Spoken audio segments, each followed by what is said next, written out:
கேரளாவோட இடுக்கி மாவட்டத்தில் இருக்க சவுத் இந்தியாவோட மிகவும் பிரபலமான ஹில் ஸ்டேஷன்களில் ஒன்று தான் மூணார். கடல் மட்டத்திலிருந்து சுமார் 1600 மீட்டர் உயரத்தில் இருக்கிற இந்த மலைநகரம் இதமான கிளைமேட்டுக்கும் முடிவே இல்லாத டீ எஸ்டேட்களுக்கும் பெயர் போனது.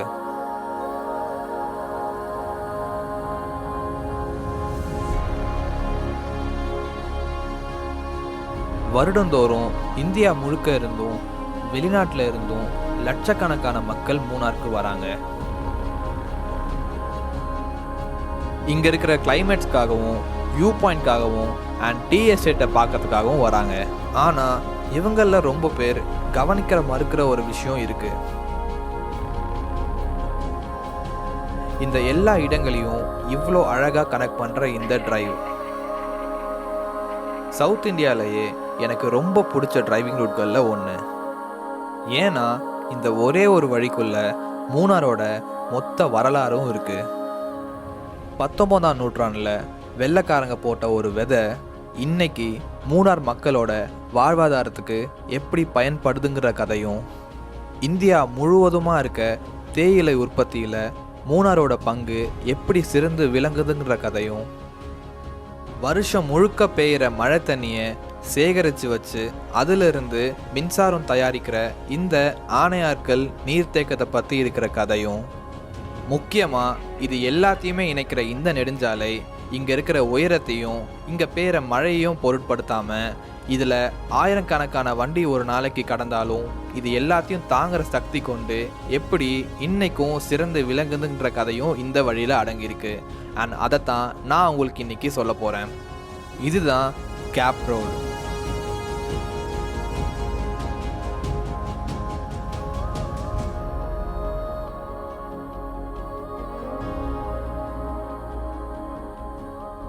இந்த கேப் ரோட் மூணார் டவுனையும் பூப்பாராங்கிற ஒரு கிராமத்தையும் கனெக்ட் பண்ணுற ஒரு முக்கியமான ரூட்களில் ஒன்று. அண்ட் இது தேசிய நெடுஞ்சாலையும் கூட, NH 85.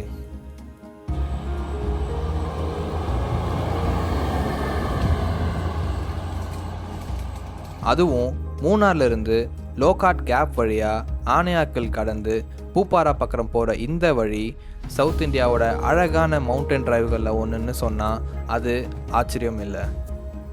பல ஆண்டுகளுக்கு முன்னாடி இந்த மேற்கு தொடர்ச்சி மலை உருவான போது தான் இந்த கதையோட முதல் பக்கம் எழுதப்பட்டது.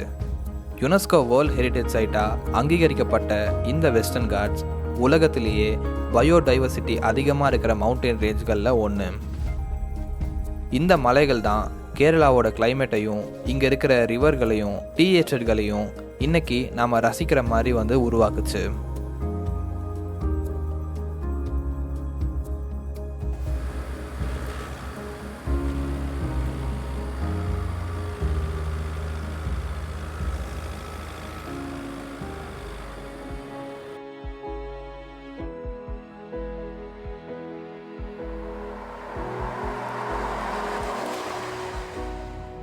ஆயிரத்தி 877ஆம் ஆண்டு வெள்ளைக்காரங்க மூணாரில் முதல்ல காஃபி, ஏலக்காய் போன்ற பயிர்கள் தான் ட்ரை பண்ணாங்க. ஆனால் இங்கே இருக்கிற கிளைமேட்டுக்கும் இந்த மலைகள் இருக்கிற உயரத்துக்கும் டீ தான் ரொம்ப கரெக்டாக இருக்குன்னு புரிஞ்சதுக்கு அப்புறமா இந்த மலைகளோட கலரே மாற ஆரம்பித்தது. நம்மளுக்கு சுற்றி தெரிகிற இந்த இடம் எல்லாமே ஒரே ஒரு வருஷத்தில் உருவானதில்லை. 150 வருஷமாக இங்கே இருக்கிற மக்களோட உழைப்பினால உருவான இடங்கள் தான் இது. அப்படிப்பட்ட இடங்களில் ஒன்று தான் லோகாட் கேப்.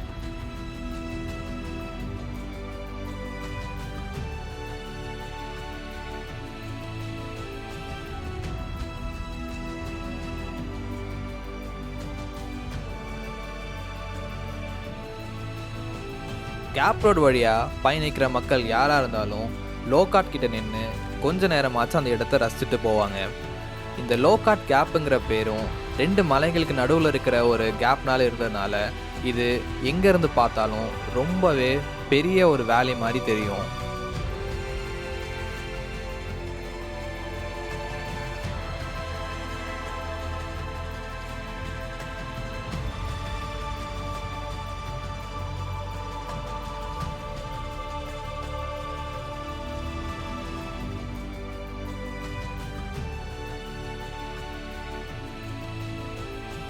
இன்னைக்கு மூணார் இந்தியாவோட முக்கியமான டீ உற்பத்தி பண்ணுற இடங்கள்ல ஒன்று. இங்கே அறுவடை செய்கிற டீ இந்தியாவை தாண்டி உலகத்தோட பல நாடுகளுக்கு ஏற்றுமதி ஆகுது. ஒரு இன்ட்ரெஸ்டிங்கான விஷயம் என்னன்னா, இந்த டீ செடிகளை வளர விட்டா அது ஒரு உயரமான மரமாக கூட வளரும். ஆனால் அப்படி வளர்ந்துட்டா அதை டீ இலைகளை வெட்டி எடுக்கிறது ரொம்பவே கஷ்டம்.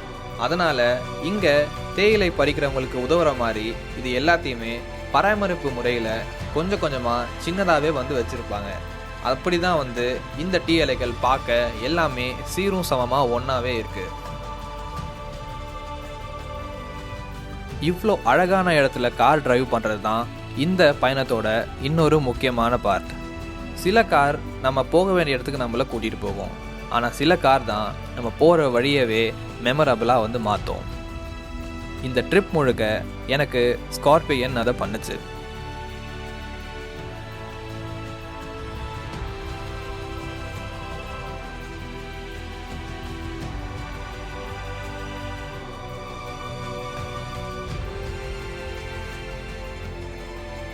இந்த கார் ஒரு பாடி ஆன் ஃப்ரேம் சேசிஸ், பெரிய இன்ஜின், இவ்வளோ நியூட்டன் மீட்டர் ஆஃப் டார்க், இது எது சொன்னாலும் நம்மளுக்கு கேட்க நல்லாயிருக்கும். ஆனால் மலையில் ஓட்டுறதுன்னு வரும்போது இந்த நம்பர் எதுவுமே நம்மளுக்கு அர்த்தம் இல்லாததாக தான் இருக்கும். செகண்ட் கியர், மெதுவான த்ராட்டில், பொறுமையான டிரைவிங், காரே எஃபர்ட் எடுக்கிற மாதிரி தெரியாது. அமைதியாக இந்த லேண்ட்ஸ்கேப்பை என்ஜாய் பண்ணிட்டு போயிட்டே இருக்கும். அதனால தான் இந்த டிரைவில் நான் கொஞ்சம் கூட ஸ்பீடாக ஓட்டணுன்னே தோணலை. இந்த சரௌண்டிங்ஸை ரசிச்சுக்கிட்டு இந்த கார் எனக்கு இன்னும் கம்ஃபர்டபுளாக ஒரு கம்பேனியனாக இருந்துச்சு.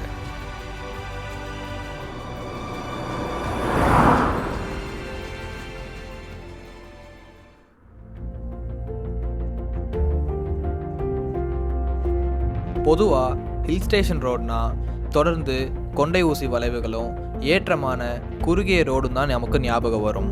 ஆனால் கேப் ரோட் கொஞ்சம் வித்தியாசம். இங்கே பெரிய ஏற்றங்கள் எல்லாமே முடிஞ்ச பிறகுதான் இந்த பாதை நமக்கு ஆரம்பிக்குது. மேற்கு தொடர்ச்சி மலையை பின்தொடர்ந்துக்கிட்டே இந்த வழிகள் அனைத்துமே செதுக்கப்பட்டிருக்கு. அதனால தான் நீளமான வளைவுகள், கண்ணுக்கு தெரிஞ்ச இடம் எல்லாமே திறந்த வெளியாக இருக்கிறதும் இந்த டீ எஸ்டேட்டுமே நம்மளுக்கு இந்த ரோடோட பயணத்தை இன்னுமே அதிகரிக்குது.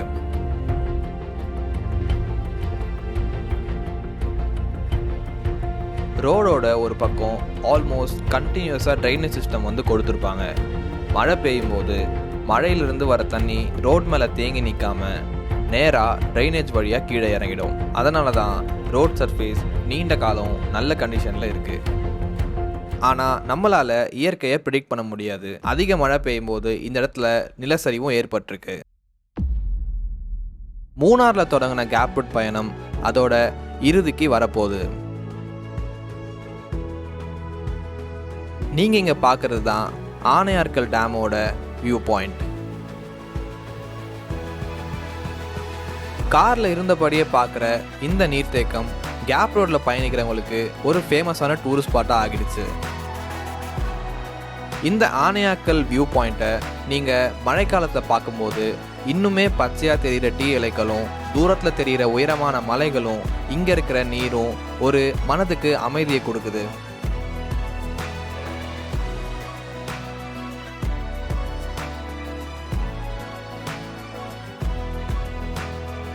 ஆனையார்களுக்கு சரியான உச்சரிப்பு ஆனை இரங்கல். அதாவது சுற்றி இருக்கிற காடுகள்ல இருந்து காட்டு யானைகள் தண்ணீர் தேடி இந்த பகுதிக்கு இறங்கி வர்றது வழக்கமா இருந்துச்சு. இந்த இடத்துக்கு அதனால தான் ஆனை இரங்கல் நீர்த்தேக்கம்னு பெயரும் வந்துச்சு. அது காலப்போக்கில் நாளடைவில் ஆனையார்களாக மாறுச்சு. இப்போவுமே இந்த இடத்துக்கு யானைகள் வர்றது வழக்கம். நீங்கள் போகிற டைமில் யானைகள் வந்தால் அது உங்களோட அதிர்ஷ்டம் தான் சொல்ல முடியும்.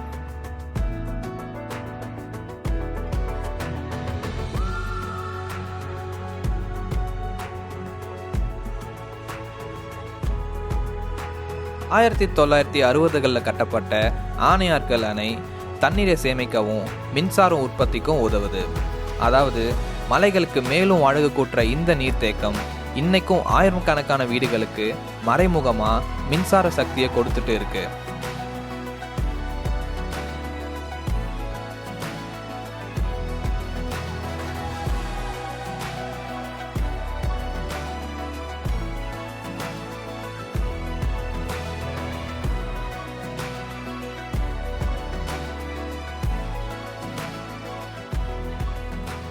இயற்கையோட கலந்த இந்த அற்புதமான டிரைவை முடிச்சதுக்கப்புறம் சூரியன் மறைய நேரத்தில் நானும் என்னோட காரை நிறுத்திட்டு இந்த அழகான வியூ பாயிண்ட்டை ரசிச்சுட்டு இருந்தேன். இன்றைக்கி என்னோடய டிரைவ் வந்து இந்த கேப் ரோடில் one of the best and scenic டிரைவாக இருந்துச்சு. நான் ரொம்பவே என்ஜாய் பண்ணி ஓட்டினேன் இந்த டிரைவை. ஆல்ரெடி நான் வந்து இந்த ரோட்டில் வந்திருக்கேன், பட் ஒரு அக்டோபர் மந்தில் வந்தேன். அப்போது இன்னுமே கொஞ்சம் லஷ் க்ரீனாக இருந்துச்சு. ரொம்ப டார்க் சைடில் நிறைய டார்க் க்ளவுட்ஸோடு இந்த இடம் வந்து இருந்துச்சு. ஆனால் இந்த வாட்டி நம்மளுக்கு கிளைமேட் வந்து சம்வாட் அரவுண்ட் 20 கீழே தான் இப்போதைக்குமே இருக்குது. ஆனால் அந்த பார்க்குறதுக்கு வந்து இப்போ தான் எல்லா செடி தொழில்களும் வந்து வெயில் காலத்தில் இருக்க மாதிரி வந்து நம்மளுக்கு தெரியுது. அது ஒன்றும் பிரச்சனை இல்லைனாலும் இந்த ரோடு பயங்கர நீட்டாக கேரளா கவர்மெண்ட் பண்ணியிருக்காங்க.